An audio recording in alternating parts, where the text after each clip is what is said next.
साधना को सिद्ध करने में लगा हुआ है, वो योगी तो अनेक जन्मों के संस्कार से, उसके बहुत जन्मों के समाधि संस्कार और साधना संस्कार इकट्ठे हो गए हैं, तो वो आखिरी जन्म में, इसी जन्म में, एक जन्म में ही वो सर्र से जो है पाए। तो लोग कहते हैं अरे भैया जाने तो यार, कोई ऐसे खास कर्म करे ना जी। कैसे भैया यार, तो ज्ञान कैसे है वो जी, कैसे भाई मुक्तानंद है वो। सो क्यों? तो भाई आपने उसका यही जन्म तो देखा है, पूर्व जन्म में उसने कितने जन्मों में कितनी साधना, उसका जो साधना संस्कार है, जो कर्माशय में जो वो रख के घूम रहा था, वो आपको दिखाई थोड़ा ही देता है। वो तो हमारे कृष्ण भगवान को भी मालूम है, कन्हैया जी को मालूम है कि हाँ भाई जो हमारा बहुत तगड़ा पुराना चेला है, अब इसकी जो है नैया पार कर दो भाई, अब इसको नाव इसकी पार लगा दे।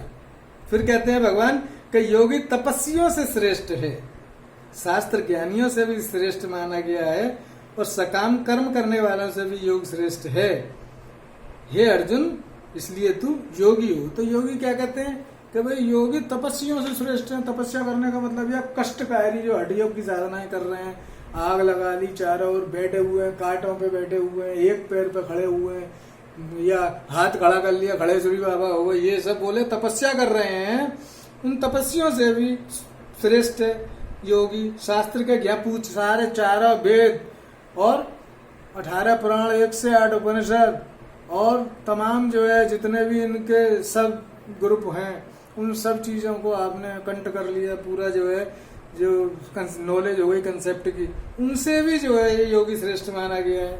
और जो सकाम, जो कामी लोग हैं, जो सकाम कामना के साथ जो लोग बहुत मेहनत से काम करते हैं, सकाम करने वाले, उनसे भी योगी श्रेष्ठ है। इसलिए जो है हे अर्जुन, तू योगी हो। और संपूर्ण योगियों में भी जो श्रद्धावान योगी मुझ में लगे हुए अंतरात्मा से मुझको निरंतर भजता है, वह योगी मुझे परम श्रेष्ठ मानने।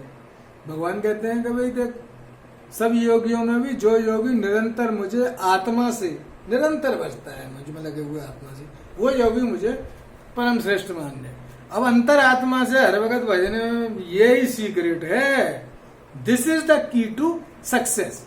भगवान इससे ज्यादा क्या बता सकते हैं? सीधे सीधे तो कह रहे हैं कि तू भाई एक सांस भी मत बिगाड़, अंतरात्मा से मुझको निरंतर भज। ध्यान लगा रहा है तो ध्यान लगा, सवेरे उठ के नहा धो के ध्यान लगाने के बाद जब बाहर आ गया, आरती वगैरह कर आके, तू मेरे को मंत्र के जरिए भज। और जहां देख रहा है, अब पता लगा कि भाई पूजा करके उठे और आ गए, उनके यार आज उसको जरा कल ठिकाने लगानी है, अच्छा कल उसने मेरी बेइज्जती कर दी थी, आज मैं उसको देखता हूँ। अबे भैया, तो तुम तो जो है एक लोहा ले लो, है, उस लोहे को गर्म करो, पानी में डाल दो, ठंडा करो, जन्म जन्मांत तक लोहे को गर्म करके धोकनी में दे के फिर पानी में डालते रहो, वो लोहा लोहा ही रहेगा। उसी लोहे के टुकड़े को आप धोकनी में डाल दो और धोंकते रहो, पानी में मत डालो, धोकनी लगाते रहो, लगाते रहो, लगाते रहो। लोहा लाल होगा, ठोस से द्रव में बदल जाएगा, और गर्म करो और तपाओ भट्टी में, वो भाप बन के उड़ जाएगा और अंतरिक्ष में विलीन हो जाएगा।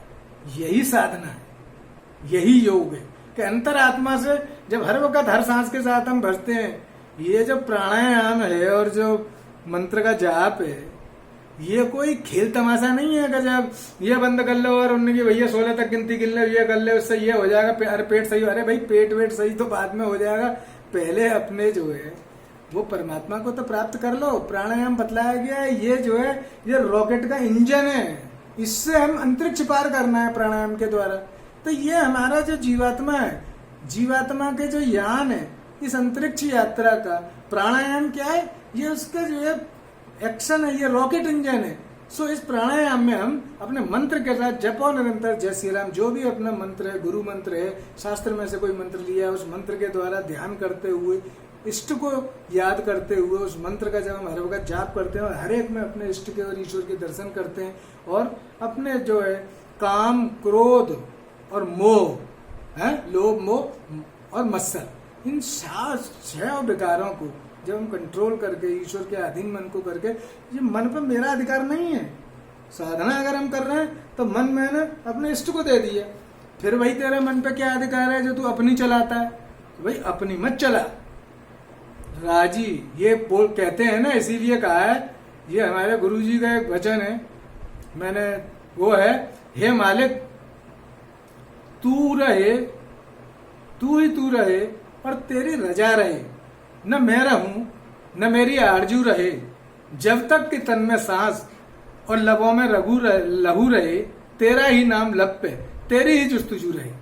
ये नक्शबंदिया सिलसिले का रामाश्रम का सत्संग से ये जो निकला है, तो ये उसका जो वो है शेर है कि हे मालिक तेरी रजा रहे और तू ही तू रहे और तेरी रजा रहे, कि हे ईश्वर बस तू रहे और तेरी राजी रहे, रजा बोलते हैं राजी को, तेरी इच्छा रहे, न मैं रहूं न मेरी आरजू रहे, कि न मैं रहूं और न मेरी आरजू मेरी तमन्ना रहे, यानी मेरी कोई इच्छा न रहे, सिर्फ तेरी ही जो है तू ही तू रह जाए, यानी ईश्वर का ही चिंतन रह जाए, ईश्वर ही ईश्वर रह जाए चारों ओर, और मैं मेरा अहंकार नष्ट होके मैं न रहूं।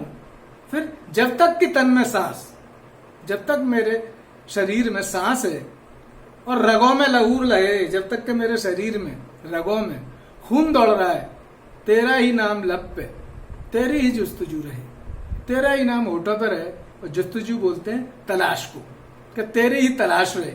तब मेरी अखियां, मैं एग्जाम्पल के लिए बताता हूं, जब जवानी में किसी को किसी लड़की से स्त्री से इश्क हो जाता है, तो इश्क के उस इश्क में और इस इश्क में कोई फर्क नहीं है। वो लड़का क्या करेगा, तो लड़की की फोटो लेके बटुआ में रख लेगा, जहां मौका मिला कोई भी काम कर रहा है खट्ट फोटो निकाला देगा, कहीं पे जा रहा है फोटो अकेले निकाला देखा, जहां जा रहा है कोई भी काम कर रहे हैं दिमाग वहीं पड़ा हुआ है, भैया इतने बजे का टाइम दिया है, यहाँ मिलना है वहां मिलना है, ये बोला है वो बोला है। इसी तरीके से जब हम अपने मन में से उस या तो उस लड़की को हम ईश्वर खुदा समझ लेते हैं, या फिर उसको हटा के बंसी वाले को बिठा देते हैं, बाकी क्रिया वही है, हर वक्त उसी को याद करना, हर वक्त उसी में मगन रहना। सो इश्क इश्क में भेद नहीं जो चित निर्मल हो, इश्क इश्क में भेद नहीं जो चित निर्मल होए, और इश्क इश्क में भेद नहीं जो चित निर्मल होए, त्याग करे जो इश्क में सतचित आनंद होए, त्याग करे जो इश्क में सतचित आनंद होए। यानी इश्क में, ये सांसारिक इश्क में और ईश्वर की इश्क में कोई भेद नहीं है। लोग गलत कहते हैं कि भेद है, क्यों? त्याग करे जो इश्क में सतचित आनंद हुए, जो इश्क तो त्याग पर आधारित है। अगर आपका रूहानी प्रेम है, अगर आपने किसी स्त्री से या किसी लड़की से आत्मिक प्रेम किया है, तो त्याग करे तो आप उसके लिए त्याग करेंगे, उससे कोई आशा नहीं करेंगे।